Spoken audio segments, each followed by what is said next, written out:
Great. So some of the similarities between international families traveling for business reasons and, say, refugees.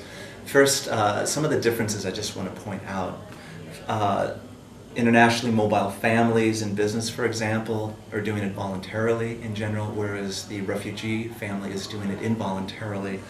One family goes for personal reasons, maybe to try to flourish, improve their life and livelihood. The other goes for survival, to escape something.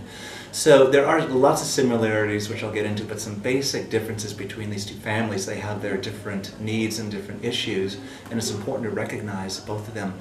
Having said that, if we just go with the metaphor refugee, you can feel like a refugee. Any member of the family can feel like a refugee.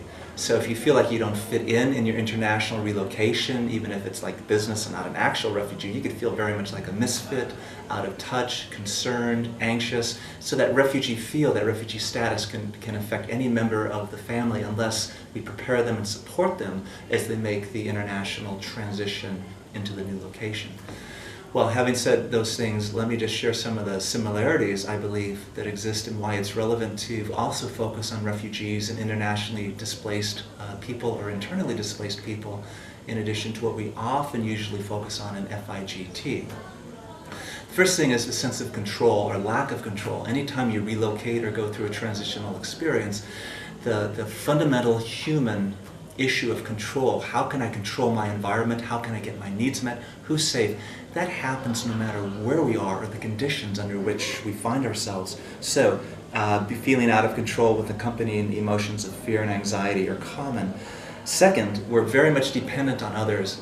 We're going to a new country perhaps, new location, or a refugee camp, and we're very much dependent on others to try to help us understand how reality works.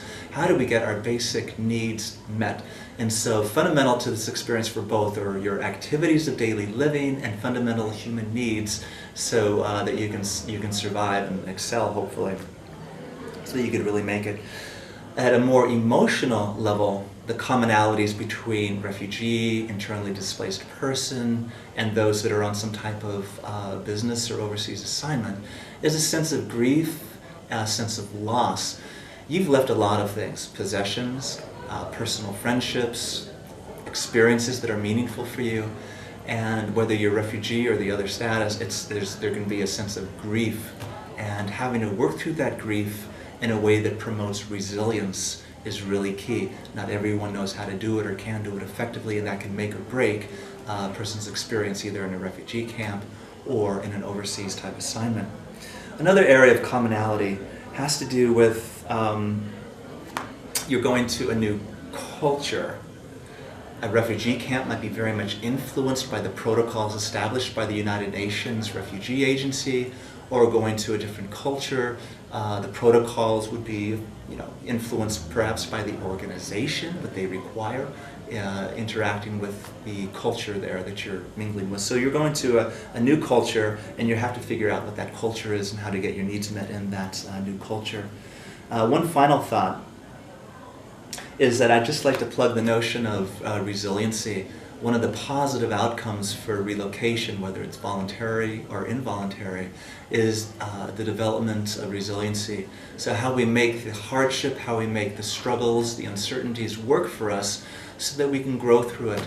In the area of trauma research, we talk about post-traumatic growth. So it's not just a negative thing, but there's a positive factor, a positive experience, development of character and resiliency we're moving towards. So in both of these areas then, refugees and internationally relocated, business-related families, things like that, we're looking for resiliency and developing life experience to help you be successful, our kids be successful. So there's lots in common, there are some differences, and I absolutely believe that families in global transition must consider the broader human issues, the major human problems and struggles in all that we do. By the year 2050, there's estimates of about 9 billion humans on the earth, with about 1/3 of our humans living in some state of misery and deplorable conditions. So what can we do through FIGT or anything we do in life to help alleviate that and decrease those numbers?